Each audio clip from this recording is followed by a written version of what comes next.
রাজনৈতিক পট পরিবর্তনের সঙ্গে সঙ্গে ক্রিকেট আঙ্গনেও লেগেছে পালাবদলের হাওয়া। বাংলাদেশ ক্রিকেট বোর্ডের বর্তমান সভাপতি নাজমুল হাসান পাপনের অবস্থান একেবারেই অজানা। একই সঙ্গে অন্যান্য কর্তাদেরও দেখা যাচ্ছে না বিসিবি প্রাঙ্গণে। তবে ক্রিকেট পাড়ায় জোর গুঞ্জন, অতি দ্রুত বিসিবি সভাপতির পদ থেকে ইস্তফা দিতে যাচ্ছেন নাজমুল হাসান পাপন।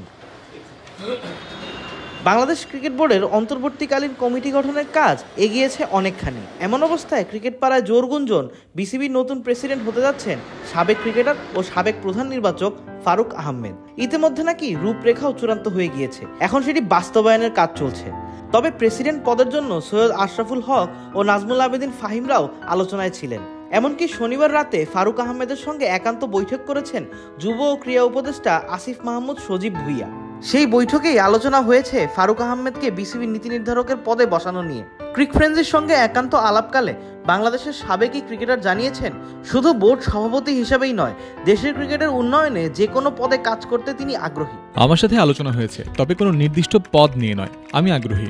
বোর্ড সভাপতির পদ নিয়ে আলাদা করে কথা হয়নি, সেটা যে কোনো পদ হতে পারে। আমি আগ্রহ দেখিয়েছি দেশের ক্রিকেটের উন্নয়নে কাজ করতে চাই।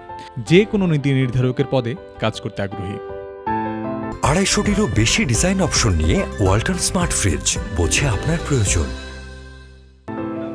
রবিবার সকালে সংবাদ সম্মেলনে স্পষ্ট করে না বললেও দ্রুততম সময়ের মধ্যে সমাধানের আভাস দিয়েছেন অন্তর্বর্তী সরকারের যুব ও ক্রীড়া মন্ত্রণালয়ের উপদেষ্টা আসিফ মাহমুদ সজীব ভুইয়া।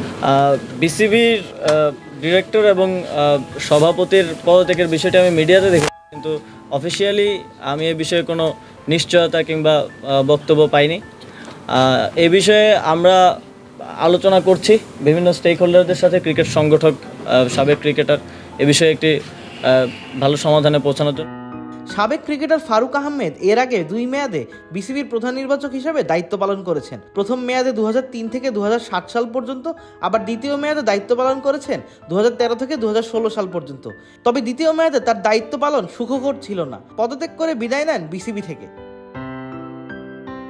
আবিদ মোহাম্মদ, ক্রিক ফ্রেন্ডসি।